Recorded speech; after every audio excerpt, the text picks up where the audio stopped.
할렐루야. 오늘 저희들 함께 읽으신 요한복음 4장 1절에서 6절과 23절에서 26절의 말씀을 가지고 요한복음 강의 10번째 시간 장벽을 허물고 길을 내다 라는 제목으로 함께 은혜를 나누겠습니다. 예수님께서 가시는 길은 실은 똑같은 공통점을 하나 가지고 있습니다. 그것이 무엇이냐면 인간들의 이 본성에 가지고 있는 악함이 쌓아놓은 이 세상의 장벽들을 허무시고 그 가운데 길을 내셔서 구원의 역사를 이루시고 하나님께서 창조하신 모든 인류가 하나 되어질 수 있는, 그리고 하나님과 하나 되어질 수 있는 은혜를 베풀기를 원하신다라는 겁니다. 우리 인간이 참 못된 부분이 있잖아요. 가르쳐주지 않아도 잘하는 것 중에 하나가 뭐냐면 편가르기입니다. 어쩜 그렇게 애들이 처음부터 태어날 때부터 그걸 잘 아는지. 꼭 놀 때 보면은 편을 갈라야 놀죠. 여러분들도 놀 때 그렇게 안 노십니까? 꼭 편을 이렇게 나누어서 내 편이니 네 편이니. 이 편을 가른다라는 것이 물론 짝이 되어야 경기가 된다라는 얘기도 되겠지만, 인간의 본성에는 참 특이하게 끼리 묶어지는, 그래서 나와 너를 구분하고 그 사이에 건너올 수 없는 간격을 세우고 또 장벽을 세워서 그렇게 서로 이렇게 경쟁하는 것이 인간의 본성 중에 들어있는 것 같아요. 이 안에 있는 본성은 감출래야 감출 수가 없는데, 문제는 이러한 본성들이 가지고 있는 이곳에 늘 언제나 아픔이 있다라는 거죠. 여러분들 무슨 일을 하든지 실은 가장 많이 나오는 사람이 안 되게 하고 못 되게 하고 힘들게 하고 나 안 시켜줬다고 삐져서 그 일을 그릇되게 하는 거 실은 누구든지 다 잘하는 겁니다. 실은 참 어려운 일이라는 사람이 누구냐? 이렇게 둘이 찢어진 사람 같이 붙여주고 끊어진 사람 이어주고 그 가운데 화목해 하는 일, 실은 이거 굉장히 어려운 일이지요. 그리고 나서 보니까 이 땅은 정말 갈갈이 다 찢겨 있었어요. 왜 그러냐면 인간들의 마음이 그렇게 다 죄악된 본성에 휩쓸려 있었기 때문이지요. 그런 이 세상을 불쌍히 여기시고 예수님께서 이 땅에 오실 때 이루시고자 하는 뜻이 무엇이냐? 모든 사람들을 화목케 하는 겁니다. 하나님과 화목하게 하고 사람들과 화목하게 함을 통하여서 하나님께서 원래 모든 인간을 만드실 때 가지셨던 그 뜻을 이루기를 주님께서 원하시는 겁니다. 복음은 그런 능력이 있어요. 그런 능력을 혜택을 받은 곳이 어디냐? 바로 우리나라입니다. 우리나라는 기독교가 들어오기 전까지 한 번도 계급이라는 단어에서 벗어나 본 적이 없어요. 사람들이 계급이 있어서 사람 대접받는 사람이 있고 사람 취급받지 못하는 사람들이 있었고요.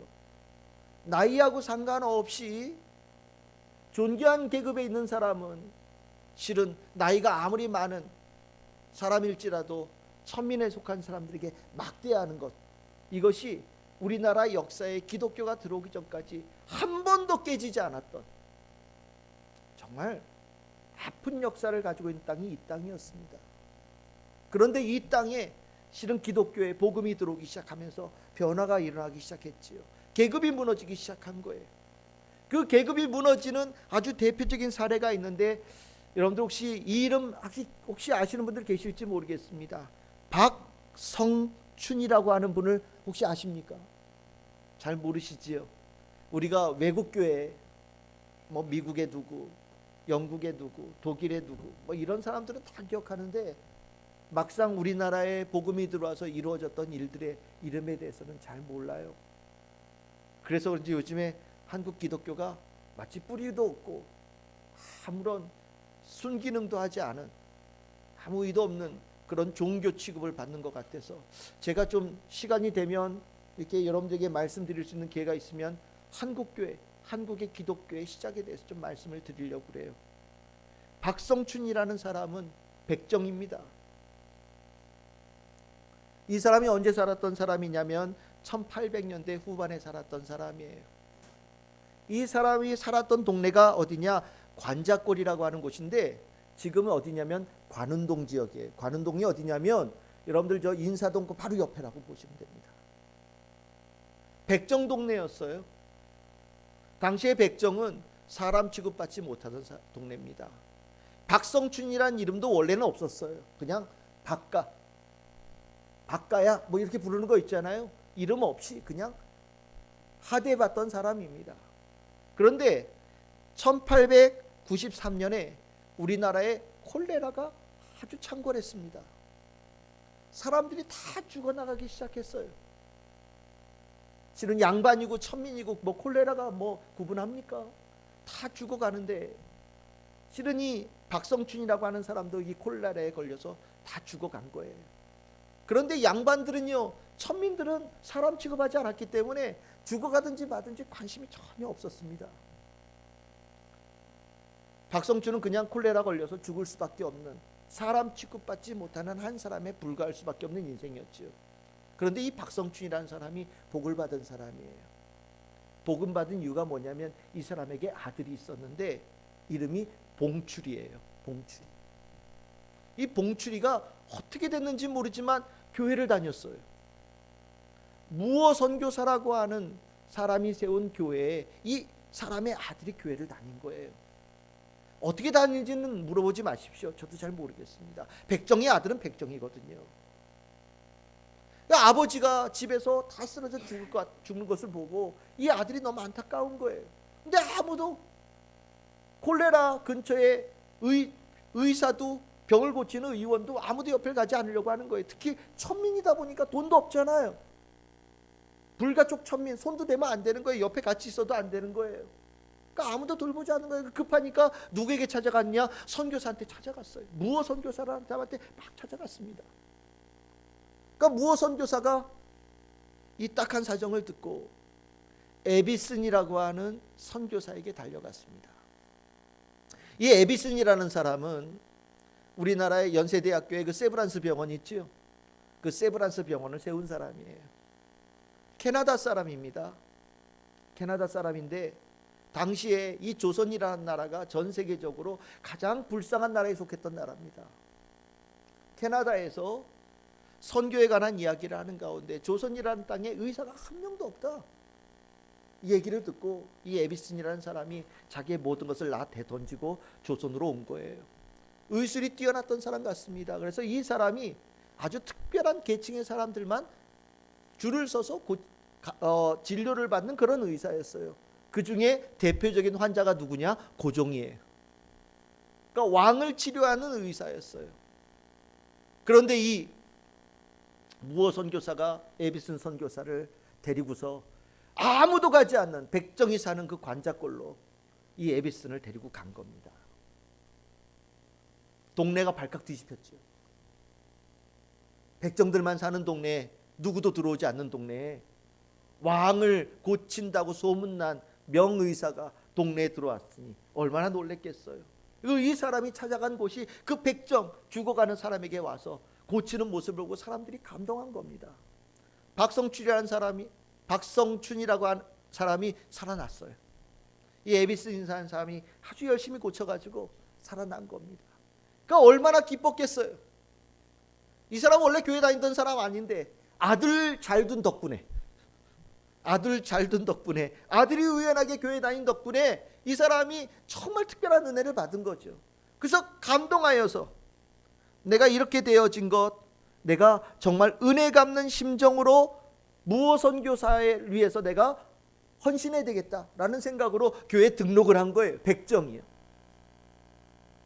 근데 이 무어 선교사가 세운 교회 이름이 뭐냐? 곤당골 교회예요. 이 곤당골 교회가 지금 어디에 있느냐? 롯데호텔 자리에 부근이라고 합니다. 그러니까 여러분들 사대문을 이렇게 생각해 보시면 남산 밑에 왕궁이 이렇게 저 경복궁에서 이렇게 바라보이고 덕수궁에서 바라보이는 그 이렇게 앞으로 보이는 자리에 교회가 있는 거잖아요. 롯데호텔 자리요. 그러니까 양반 동네예요. 이 교회는 누구도 다니냐면 왕족도 다닌 교회예요.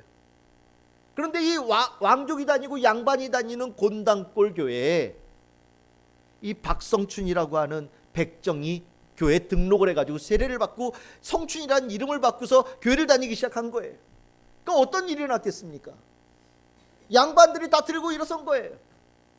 백정이랑 교회 같이 못 다닌다고. 어떻게 여기가 이게 저 높은 사람들 다니는 교회인데 어떻게 저렇게 백정 같은 저런 동네에 저런 사람이 어떻게 이 교회 다닐 수 있냐고. 저 사람 내보내라고, 다른 교회 내보내라고 무호 선교사한테 아주 강력하게 요구했습니다. 근데 무호 선교사가 이 양반들의 요구에 대해서 이 네 가지 얘기를 했다고 그래요. 양반이고 백정도 다 하나님의 한 백성이다. 양반과 백정이 한 곳에서 예배드리는 것은 당연한 거다.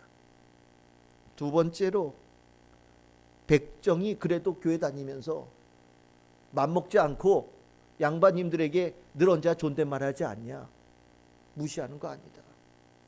교회 안에서 다 뭐 아무것도 없이 그렇게 하지 않자. 이 사람 예의 있는 사람이다.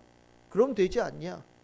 그리고 기독교는 천한 자, 소외된 자, 죽어가는 자, 이 사람들 구원하여서 천국에 보내는 곳이 교회다. 소외된 자, 이 약한 자 교회다. 이게 당연하다. 그리고 네 번째로, 기독교는 양반의 종교가 아니다. 양반만 다니는 그런 높은 계급에 다니는 곳이 교회가 아니다. 그러니까 나는 이 박성춘이라고 하는 이 백정 내보낼 수 없다. 결정을 한 거예요. 그랬더니 양반들이 무호선교한테 통하지 않으니까 어떻게 됐느냐? 교회를 분립해서 나갔어요. 그게 어디냐면 문수골 교회라고 하는 곳인데 지금 신한은행 본점 있는 데입니다. 서울역 그 앞쪽으로. 그러니까 이 박성춘이라는 사람이 얼마나 미안해요.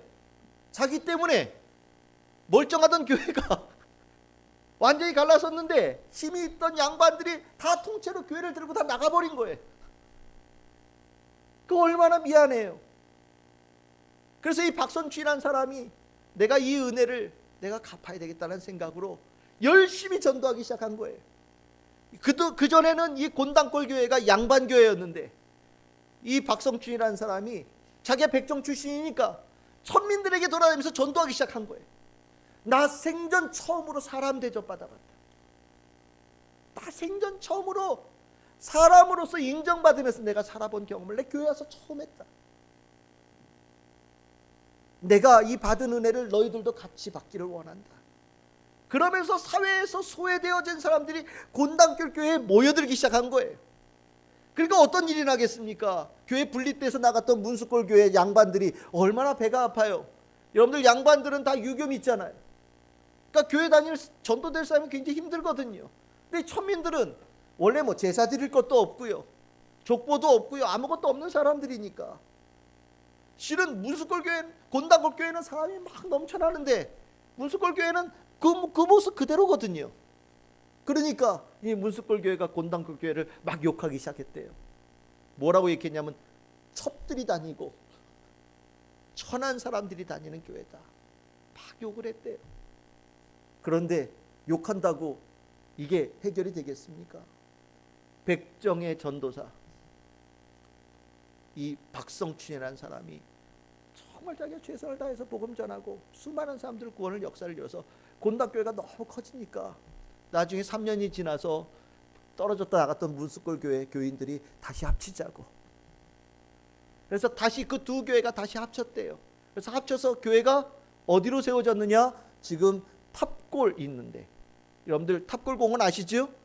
탑골공원 근처에다가 중앙교회라는 교회를 세웠는데, 이 중앙교회라는 교회가 현재 무슨 교회냐? 여러분들 인사동 거리에 가면 교회 하나 있는 거 아십니까?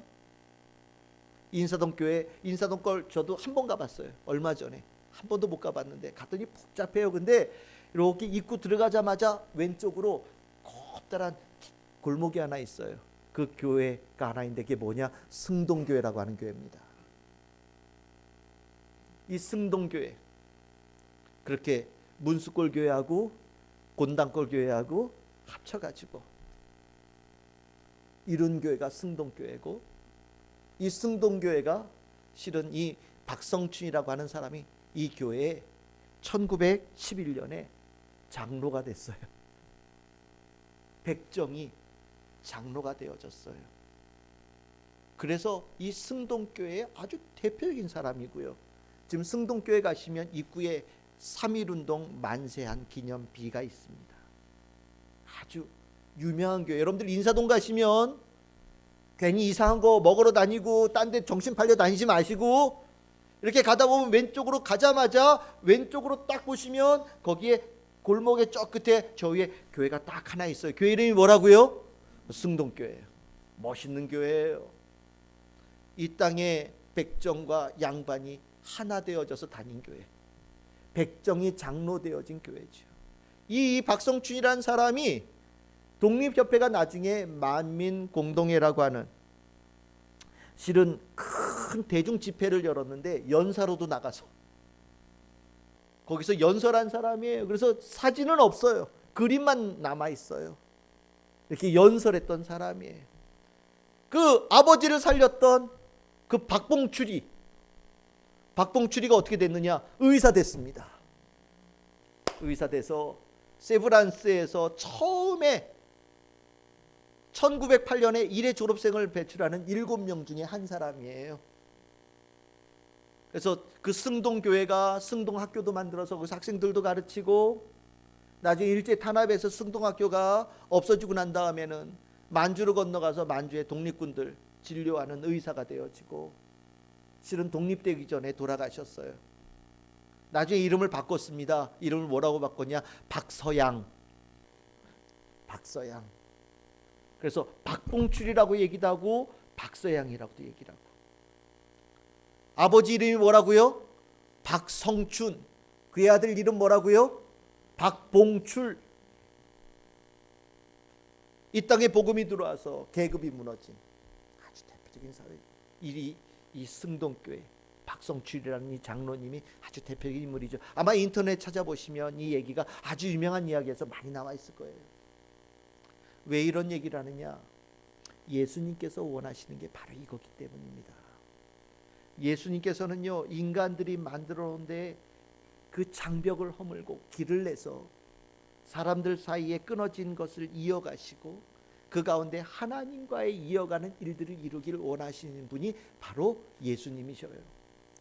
왜 그래야 되느냐? 그래야 그곳에 생명이 있고 그래야 그곳에 비로소 온전한 소망, 하나 되어짐이 있기 때문입니다. 여러분들 아이들 교육하실 때 여러분들 아이들에게 차별과 장벽을 가르치지 마시길 바랍니다. 요즘 아이들이 참 영악해요. 이게 왜 그렇게 영악됐는지 모르겠는데 요즘 아이들이 돈을 알아요. 아주 조그마한 아이들이 돈을 알아요. 돈이 있다는 걸 자기가 알고요. 돈의 힘도 알아요. 그래서요, 요즘에는 애들도 부자인 애들 있잖아요. 부모가 부자고 할아버지 할머니가 부자면 이미 상속받아서 애가 부자예요. 그래서 자기가 부자인지를 알아요. 그래서 사람들 깔봐요. 사람들 우습게 여겨요. 어른이 가서 얘기를 해도 어른 말 우습게 여깁니다. 속으로 뭐라고 그냥 돈도 없는 게 속으로요. 얘야 이거 이렇게 주면은 말 잘 들어. 내가 뭐 사줄게. 그럼 얘 뭐라 그런지 아시죠? 없어도 돼요. 없어도 돼요. 나 많아요. 나 그거 가지고 넘어갈 줄 알아. 너나 먹어라. 뭐 이런 거예요. 너희 집에는 방이 몇 개니? 너희 아버지 어머니는 얼마나 배우셨니? 무슨 일을 하시니? 아이들이 물어보고요. 친구를 가려 사겨요. 실은 그것이 아이들에게 본성일 수도 있지만 실은 부추기는 일들을 부모가 해서는 절대 안 됩니다. 그건 죄악을 가르치는 거예요. 이렇게 살면 나중에 뭐가 되느냐? 커서요. 내내 싸우면서 살아요. 늘 언제나 불안해하고요. 경쟁하며 살고요. 사람과의 관계를 온전하게 맺지 못하고 살아요. 모든 사람을 다 의심하고 살아요. 친구가 없어요. 모든 곳에 자기 주변에 장벽을 쌓아놓고 고립되어진 채 사는 거예요. 인간의 삶 중에 가장 무서운 게 뭔지 아십니까? 배고픔이 무서운 것이라고 얘기하지만 그보다 더 무서운 것은 외로움이에요. 근데 그 외로움을 만드는 게 누구냐? 자기 자신이에요. 실은 그 자기 자신을 그렇게 장벽을 쌓아가 만드는 것이 인간의 본성인데 거기에 부모가 불질러 가지고 기름 부어 가지고 더 든든하게 더 높게 장벽을 쌓으러 가르치면 안 되겠지요. 이거는 예수님께서 가르치신 길이 아니에요. 오늘 읽었던 본문이요, 예수님께서 사마리아로 가시는 이야기입니다. 오늘 본문을 읽어보면 1절 2절에 그렇게 나오지요. 우리 지난주에 나누었듯이 예수의 제자들과 세례 요한의 제자들이 경쟁이 붙었어요. 그렇죠? 라이벌이 된 거예요. 둘 사이는 실은 세례 요한은 예수 그리스도를 인정하고 먼저 길을 여는 자로서 분명히 관계성을 형성했는데, 그 사이에 실은 유대인이라고 하는, 요한복음은 약간 더 상징적인 부분이 많으니까 이걸 우리는 그냥 사단이라고 표현해도 실은 별로 다르지 않아요. 인간의 그 경쟁심과 장벽을 쌓으려고 하는 그 누군가의 얘기가 들어오기 시작할 때 그렇게 가까웠던 예수님의 제자들과 세례 요한의 제자들 사이에 간격이 벌어지기 시작하죠. 실은 그 모습을 보면서 세례 요한이 불편하게 생각했다, 얘기 지난주에 했었지요. 예수님도 매한가지였어요. 그 얘기가 돌기 시작하시니까 예수님께서 유대 땅을 떠나서 어디로 가기를 원하시냐? 갈릴리 땅으로 가기를 원하셔요. 그런데 유대 땅과 갈릴리 땅이 얼만큼 차이가 있느냐? 여러분들, 유대 땅은 저 밑에고요, 갈릴리 땅은 저 위에요. 그러면 여러분들 아래서부터 위에까지 갈 때 A라고 하는 길과 B라고 하는 길과 어떤 길로 가시겠습니까? 당연히 A의 길로 가죠. 내비게이션 찍어보세요. 일로 가라 그러지. 내비게이션 딱 찍으면 최적길 이래가 딱 나온단 말이죠. 왜? 이게 훨씬 빠르잖아요. 일로 가려면. 여러분들, 우리가 지도를 이렇게 봐서 그렇죠. 이쪽에 유대 땅이 높아요. 한 1000m 정도 됩니다. 그래서 요단강은 지하 한 300m 되거든요. 여기를 가파른 길로 한참 내려가야 돼요. 그래서 또 한참 가파르게 또 올라가서 이 위로 가가지고 또 내려갔다 올라갔다 해야 되는 거거든요. 얼마나 힘들어요. 저처럼 등산 싫어하는 사람 죽었다 깨라도 안 가겠죠. 그런데 사람들이 A의 길로 안 가고 다 B의 길로 갔어요. 왜냐하면 그 A의 길에 뭐가 문제가 있냐? 가운데 뭐가 있냐? 사마리아라고 하는 땅이 있는 거예요. 사마리아, 실은 사람들이 안 가는 땅입니다. 왜 안 가는 땅이냐면 역사가 있어요. 오늘 얘기가, 딴 얘기가 좀 길어요. 사장 얘기가 실은 좀 중요한 부분이거든요. 사마리아라고 하는 지역은 원래 야곱이 12아들, 자기 12지파에게 땅을 나눠줄 때 주요 지파에게 줬던 땅이에요. 좋은 땅입니다. 한마디로 얘기하면 비옥지고요, 비옥한 땅이고요, 중간에 길도 있고요. 예? 교통의 중심지고 비옥하고 땅값 굉장히 비싸겠죠. 그러다 보니까 이 땅 제일 장자에게 준 땅이에요. 그게 누구냐? 요셉이겠죠. 요셉이 자기가 두 몫으로 받았죠. 누구 받았어요? 에브라임하고 므낫세. 에브라임하고 므낫세가 주로 받은 땅이 사마리아 지역 땅입니다. 좋은 땅이죠. 중심지 땅이에요. 힘낼 수 있는 땅이에요. 원래 땅을 그렇게 받았어요. 근데 여러분들 잘 아시죠? 솔로몬이 죽고 난 다음에 남북이 갈렸어요. 남북이 갈려질 때 남쪽은 유다 지파를 중심으로 모이고 그 나머지 지파들은 다 북이스라엘 쪽에 묶어지기를 원했어요. 근데 거기에 같이 가지 못한 지파가 하는데 그게 베냐민 지파죠. 그것을 성경에서는 여러분들 열왕기상 12장 20절에 보시면 여로보암을 중심으로 해서 사람들이 다 모여서 북이스라엘을 이루었고 유다 지파만을 중심으로 해서 남쪽을 이루었다라고 얘기를 해요. 이게 북이스라엘 남유다라고 얘기를 하죠. 그래서 사마리아 지역은 북이스라엘의 중심 지역으로서 힘을 냈던 곳입니다. 그러다가 이 남북왕조가 둘이 같이 쭉 가다가 북왕조가 먼저 망해요. 망하는 이유는 아까 얘기했잖아요. 비옥하고 교통로가 있다 보니까 외국의 침입군이 들어올 때 이 지역으로 지나가는 거예요. 그래서 자기가 힘이 세면 바깥으로 나갈 수 있는 좋은 땅이지만 자기가 힘이 약할 때는 오히려 바깥으로부터 힘이 들어오는 아주 통로가 되어져서 북이스라엘 먼저 망해요. 그에 반면에 남유다는 산골짜기거든요. 그래서 굳이 거기까지 올라가기 힘들어요. 그러니까 잘 안 가요. 그냥 돈 잘 낸다 그러고 복종 잘한다 그러면 그걸로 그냥 무마시켜서 남유다는 덕분에 한 150년 정도를 더 갔어요. 근데 북이스라엘이 주전 721년에 망했단 말이죠. 721년에 망할 때 이제 문제가 생겨요. 뭐가 문제가 생기냐면 아수르라는 나라가 망하게 하는데, 아수르의 정책이 뭐냐면 살던 애들 그 자리에다 살게 두면 어떤 일, 또 반란 일을 할 거라는 거죠. 그래서 어떻게 하냐면 여기 살던 애는 저쪽으로 보내고 또 저쪽에 말 안 듣는 애들을 어떻게 하냐, 이쪽 동네로 보내는 거예요. 그러면 어떤 일이 벌어지겠어요? 새로운 동네 이사 가면 무슨 딴 생각 나겠습니까? 일단 정착하고 살아남는 게 관건이잖아요. 그러니까 아수르에게 반란을 일으킬 생각을 참 못 갖는다라는 거죠. 그래서 아수르는 전통적으로 교차 이주 정책이라고 하는 정책을 펼쳐요. 근데 이것이 유대인들의 입장에서 봤을 때 어떤 것으로 보이냐면, 이방인들이 들어와서 기존에 있던 사람들과 섞여서 혼혈이 된다라고 본 거예요. 그리고 혼혈되어지는 것이 어떤 것으로 나아가냐면 종교적인 순수성이 타락되어진다라고 본 겁니다. 그것을 열왕기하 17장에 그대로 표현하고 있어요.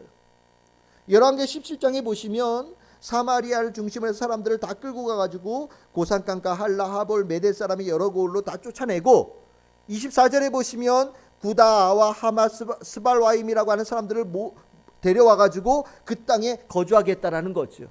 이렇게 되다 보니까 반쯤 섞이다 보니까 41절에 어떤 얘기가 나오냐면, 여기 사는 사람들이 여호와도 경외하고 또 우상들도 섬기고 이것들이 섞여 지나갔다라는 거예요.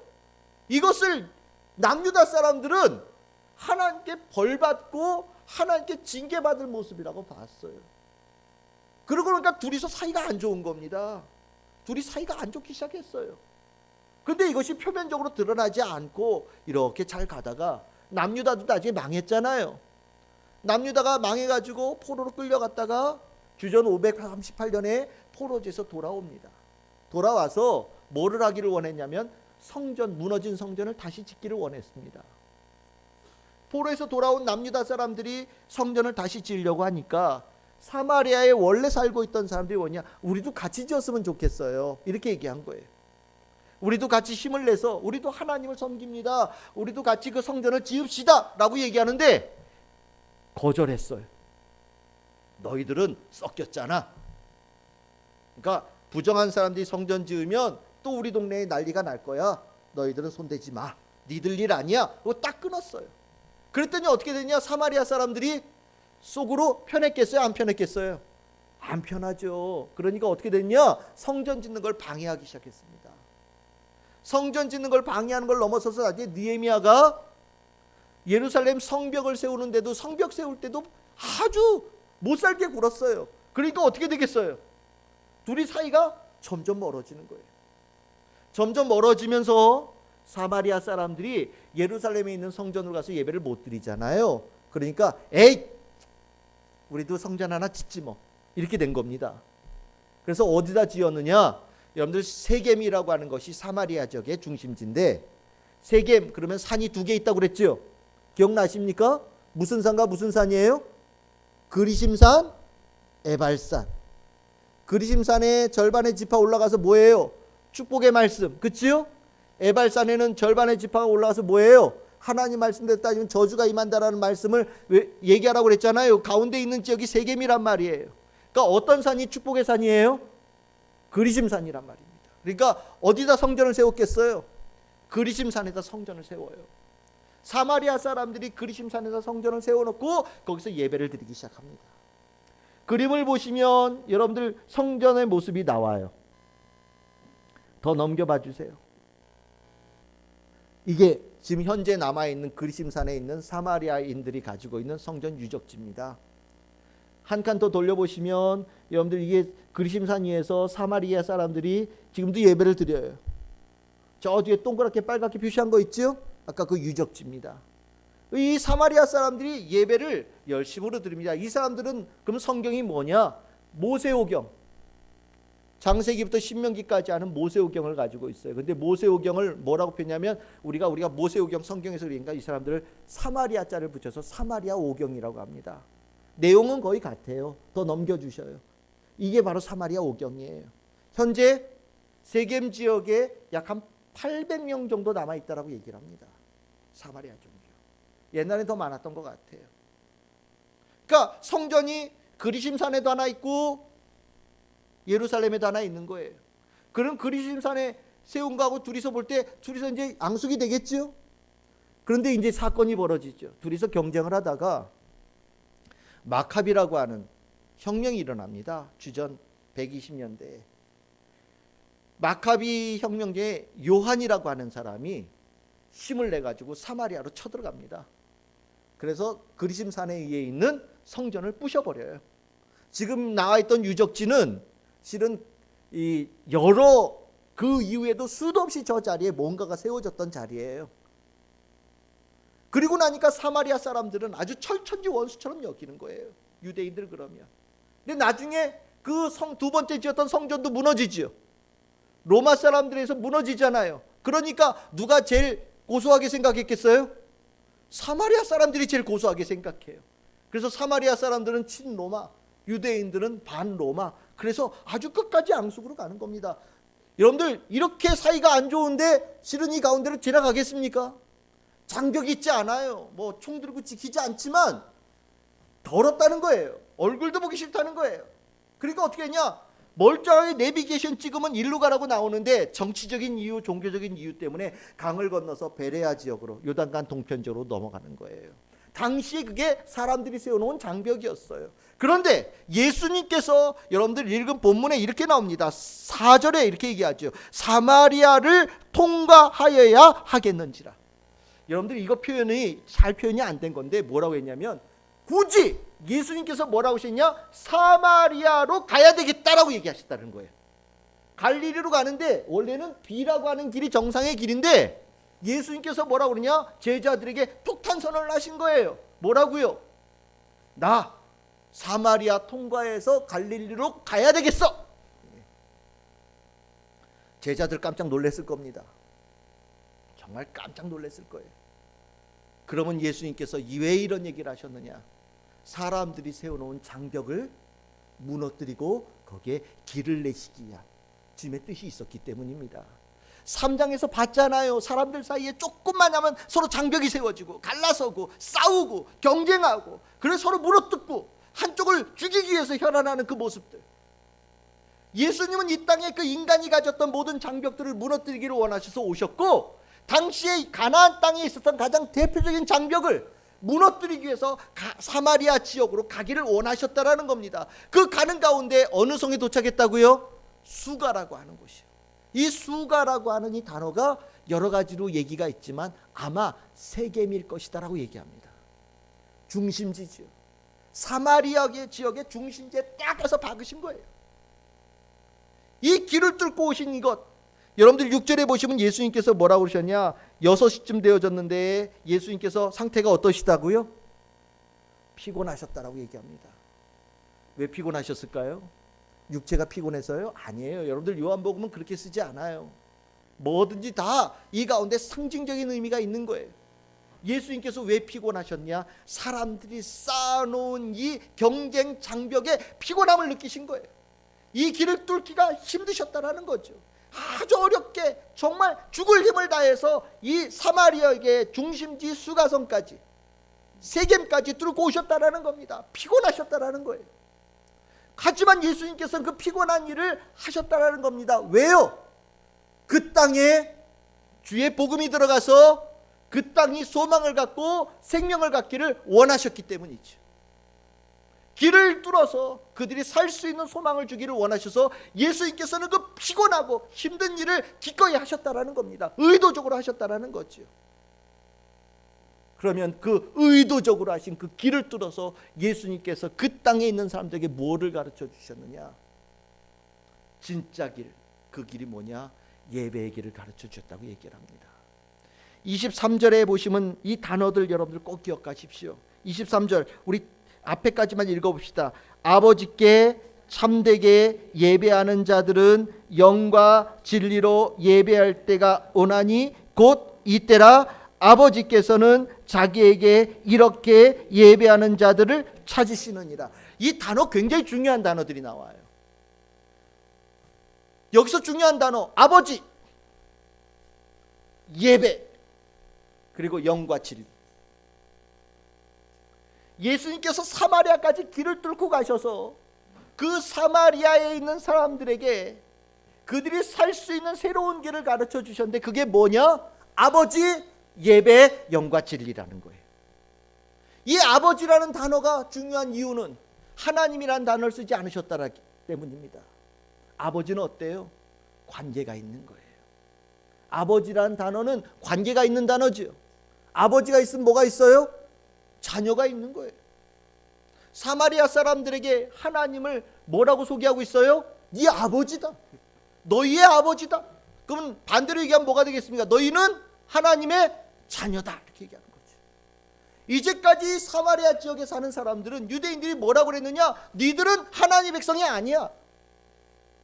니들은 저주받은 사람들이야. 더러운 사람들이야. 너희들은 안 되는 존재들이야. 너희들은 지옥 갈 존재들이야. 사람들이 장벽을 쌓아놓고 그들을 죽였어요. 근데 예수님께서 그 땅에 길을 내셔서 들어가셔서 그들에게 빛을 비추시는데 그 첫 번째 단어가 뭐라고요? 하나님이 네 아버지다. 너희들은 하나님의 자녀다. 이 단어가 우리들에게 생명의 은혜를 주어요. 하나님 여러분들의 아버지 되시지요? 하나님은 내 아버지 되시지요? 여러분들 하나님의 자녀들 맞으시지요? 이게 얼마나 중요한지 몰라요. 하나님이 내 아버지가 되지 않으면 그냥 저기 계신 분이에요. 하나님이 내 아버지가 되지 않으면 옆집에 사는 분이고 저 동네에 사는 분일 수 있어요. 하지만 하나님은요, 저 멀리 사시는 분, 옆집 사는 분이 아니에요. 하나님은 어떤 분이에요? 누가 뭐라고 그럴지라도 내 아버지라는 겁니다. 이 단어를 사마리아 지역에 사는 사람들에게 전해주기 위해서 길을 뚫고 들어가신 거예요. 그리고 주님께서는 이렇게 얘기하십니다. 그 아버지를 만났거든 그 아버지 부르면서 뭐 하라고요? 예배드리거라. 예배드리거라. 이 예배는 어떻게 드려야 된다고요? 영과 진리로 예배드려야 된다. 예배 중요합니다. 하나님을 아버지라고 고백하는 자는 예배드립니다. 근데 하나님을 아버지라고 제대로 인식하지 못한 사람은 예배를 우습게 여겨요. 제가 정의하는 단어 중에 하나가 뭐냐? 예배라고 하는 단어는 하나님과의 만남이다 이렇게 표현했었죠. 네. 만나는 거예요. 누구를요? 아버지를. 왜 아버지를 만나야 돼요? 그래야 내 삶에 사람들이 쌓아놔서 장벽을 쌓아놓고 내 목을 죄는 이 상황으로부터 내가 벗어날 수 있기 때문이에요. 하나님이 내 아버지가 된다는 것이 내 삶에 얼마나 큰 소망을 주는데요. 그 하나님 만나야지요. 내 그 아버지, 내가 찾던 그 아버지 만나야지요. 그래서 그 아버지가 나를 그 이 세상의 장벽으로부터 나를 구해내 줄 수 있는 그분을 만나서 내가 그것부터 벗어나야지요. 예배가 사람들이 만들어 놓은 장벽을 뚫어내는 능력을 가졌다라는 겁니다. 그 예배, 우리가 지금 오늘 예배 드리고 있죠. 이 예배가 여러분들에게 그 힘이 되어진 예배라는 것을 꼭 기억하시길 바랍니다. 그럼 예배는 어떻게 드리냐? 예배 이제까지 많이 드렸어요. 유대인들도 드리고 사마리아 사람들도 예배 드렸습니다. 근데 예수님께서는 여기에 예배를 드리는데 두 가지의 단어를 쓰죠. 뭐라고요? 영과 진리다. 왜 영이라는 단어를 썼을까요? 스피리추얼하게? 막 영성이 풍성하게? 아닙니다. 예배 드리는 목적이 우리가 육적인 목적을 가지고 예배 드릴 때 있잖아요. 있지요? 나 잘 되기 위해서, 부자 되기 위해서, 애들 학교 잘 가기 위해서, 우리 가정 편안하기 위해서 예배 드리는 경우들이 있단 말이에요. 하나님 앞에 나올 때 아주 육적인 목적을 가지고 나 잘 되기 위해서 주님 앞에 나오는 경우들이 있어요. 그것도 예배라고 얘기할 수 있을지 모르겠어요. 근데 예수님은요 그렇게 얘기하지 않는 거예요. 주님 앞에 나올 때는 육의 목적이 아닌 하나님 그분을 만나는 목적으로 나와야 된다. 그래서 나오는 단어가 뭐냐? 하나님은 영이시다라는 거예요. 육적인 것으로 하나님 앞에 나아가지 말라는 겁니다. 하나님은 영이시다. 그러니 뭐예요? 내가 육적인 그런 목적을 가지고 하나님 만나는 것이 아니라 하나님 그분, 내 아버지 되는 그분을 만나기 위해서 주님 앞에 나가야 된다. 나 아버지 만나러 가는 거다. 나를 살리신 아버지, 나를 존재케 하신 그 아버지를 만나러 가는 거다. 그 목적을 가지고 예배 나오라는 겁니다. 예수님께서는 사마리아 사람들에게 진실되어진 예배, 영예, 하나님 만나는 그 자체의 목적을 가지고 나온 예배를 가르쳐 주셨어요. 그러면서 두 번째는 뭐라고 그래요? 여러분들 우리 이것 때 뭐라고? 진리로. 이 진리라고 하는 단어는 이렇게 표현한 진심으로, 순결하게, 깨끗하게, 정말 다른 것 없이 주께서 원하시는 그 모습, 순종하는 그 모습으로, 주의 말씀에 무릎 꿇고 나아가는 모습으로 나와라. 아버지 만날 때, 아버지 여러분들 만날 때 어떻게 만나십니까? 여러분들 다 아버지 계시지요? 아버지 만날 때마다 아버지 저를 왜 이렇게 기르셨나요? 따지려고 만나는 분들도 계실지 모르겠어요. 아버지, 옆집 아저씨는 그렇게 아들한테 잘해준다는데 당신이 나한테 해준 게 뭐예요? 따지려고 아버지 만나는 경우도 있을지 몰라요. 웃긴 놈들 있죠. 못된 사람들 있죠. 하나님 아버지 만날 때는 그렇게 만나면 안 된다라는 겁니다. 하나님 아버지를 만나러 갈 때는 감사함으로, 가장 순결한 마음으로, 감동적인 마음으로, 그렇게 주님 사랑하는 마음으로 나아가려는 거예요. 그렇게 예배를 드리면 그 예배가 길을 낸다라는 겁니다. 삶의 길을 낸다라는 거예요. 없었던 길을 만들고 내 삶을 억눌렸던 장벽을 무너뜨리는 능력이 그 예배 드리는 자리 가운데서 일어난다라는 겁니다. 그 박성춘이라고 하는 그 백정이 주님 앞에 나서 예배 드림을 통해서 그의 삶의 길이 열린 것처럼, 이 땅에 있었던 계급에, 그 오랫동안 있었던 그 무너지지 않는 계급이 이 기독교의 예수 그리스도의 복음의 예배 가운데 완전히 무너져서 우리가 이렇게 살고 있는 것처럼, 주님께서는 영과 진리로 예배로 나오라고 얘기하는 거예요. 그 길을 가르쳐, 예배의 길이요.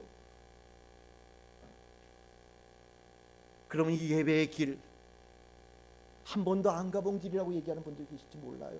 영으로 예배 드리는 게 어떤 거예요? 주님을 사랑하면서 예배 드리는 게 어떤 겁니까? 저 한 번도 해본 적이 없는데요. 그럴 때 예수님께서 얘기하시죠. 나를 쫓아오거라. 나를 쫓아오거라. 내가 메시아다. 하나님은 누구다? 내 아버지다. 나는 길이다, 진리다, 생명이다. 나로 말미암지 않고서는 아버지께로 올 자가 없느니라. 얘들아, 너희들 아버지 만나기 힘드냐? 너희들 이제까지 해본 적이 없냐? 어떻게 될지 당황스럽냐? 머릿속으로만 뭐 해야 될지 알겠는데 어떻게 될지 모르겠다, 이런 생각이 드냐? 나를 쫓아오거라. 나를 따라오거라. 내 뒤를 따라오거라. 내가 아버지께로 가는 유일한 길이다. 내 뒤를 쫓아오면 너희들 아버지 만날 수 있다. 영과 진리로 예배 어떻게 드리냐? 내가 하나님께, 아버지께 하는 그 모습을 따라가거라. 내가 너희들에게 그 길을 열어주겠다 라고 주님께서 말씀하시는 겁니다. 오늘 이 사마리아로 가는 예수님의 길은요, 엄청난 의미를 가지고 있어요. 실은 우리 이렇게 장벽 가운데 살았죠. 사마리아 여러분들이 있는 그 삶의 자리까지 예수님께서 길을, 장벽을 뚫고 오신 거예요. 내가 거기를 가야 되겠다, 내가 누구에게 가야 되겠다 라고 주님께서 길을 뚫고 내려오신 거예요. 오실 때 쉬웠냐고요? 아마 그러실 거예요. 여러분들 중심지까지 가까이 오셔서 나 피곤해 죽겠다 라고 얘기하실지도 모르겠어요. 하지만 주님께서는 그 힘들고 어려운 길을 기꺼이 오셨어요. 왜요? 우리에게 생명의 길을 주시기 위해서. 이제 우리는 어렵게 우리까지 오신 그 예수 그리스도를 맞아들이고 예수의 뒤를 쫓아감을 통하여서 하나님 그분을 아버지라고 고백할 수 있고, 영과 진리로 예배드리는 새로운 삶의 길들이 여러분들 가운데 활짝 열려서 그 길을 통하여 생명과 희망과 소망과 주님께서 여러분들 향하신 뜻이 풍성하게 이루어지는 역사가 일어나야 될 줄 믿습니다. 여러분들 그 길이 있고 오늘 예배를 드린 가운데 그 축복을 여러분들이 누리기를 소망하고, 그 힘으로 여러분들의 삶 속에 열린 물들이 많은 이들에게 전하여져서 그들 또한 장벽을 무너뜨리고 살아날 수 있는 길들이 여러분들 통하여 전해질 수 있도록 여러분들이 늘 믿음 가운데 굳건하게 서 계시기를 주의 이름으로 축원합니다. 기도하겠습니다.